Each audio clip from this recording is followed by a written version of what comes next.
Well, if this next story doesn't leave you feeling a little uneasy, I don't know what will. There's a new survey that finds that children who share their phone location publicly are being contacted by strangers at an increasing and alarming rate. According to a survey by Cox Mobile, at least 31% of children and teens were contacted by strangers.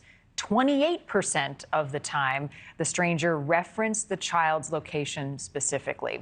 Think about it. More than half of parents have their children's location turned on. We do it to keep track of them, right? In addition, despite parents saying social media apps increase safety risks, at least 60% allow their children to have them on their phones.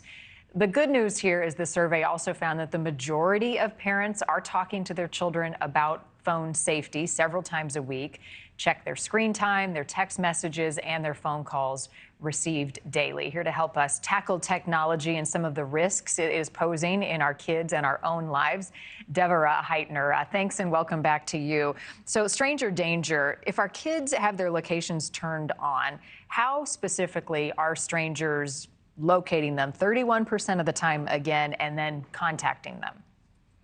There's a bunch of ways strangers can be locating you if you're sharing your posts publicly and your posts are located and tagged. There are people who are using an app like Snapchat and they have their maps turned on and a lot of contacts can see them. And the more contacts you have, the more people you may be sharing with.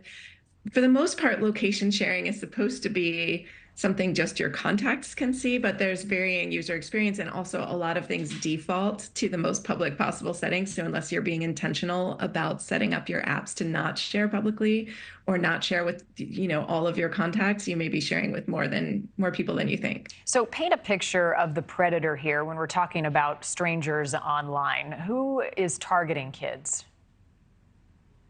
Well, it could be really anyone, and it may not be someone specifically targeting kids with a plan of abducting or harming kids. It may be people just testing out to see who responds. It may be that they're being targeted for a phishing scam. It may be that people are just, messing around at a large event to see who they can get to respond to them. There's all kinds of things going on, but it's important for kids to understand that predominantly we want them to use devices to communicate with people they already know. If they're doing something like a public gaming server, they should exercise significant precautions, especially if someone starts asking personal questions. And even if someone sends you a note and it seems like it's just a wrong number, you don't necessarily want to engage with that because then you're starting down a process of engaging with someone you don't know. In your expertise, in your research, do you find that kids know how to detect inappropriate behavior and then take it a step further, know who and how to report it? They know that things are wrong, and a lot of kids, especially girls and women, tell me that they get creepy direct messages from strangers, but they don't necessarily think about reporting it because they take for granted that that's kind of part of the price of the ticket of being on social media. So I think we need to raise kids and teenagers' awareness that no one has the right to contact them without permission or without them intentionally sharing their contact information, and that if someone does send a harassing or a creepy direct message, it is a problem and they may want to look at their settings, they may want to report it.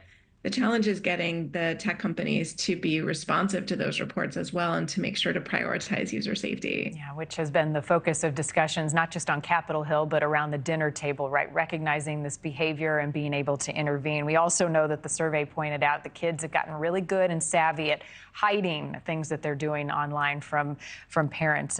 We're often met with eye rolls when we confront them, but important that we continue that talk. Deborah, thanks as always. Appreciate seeing you.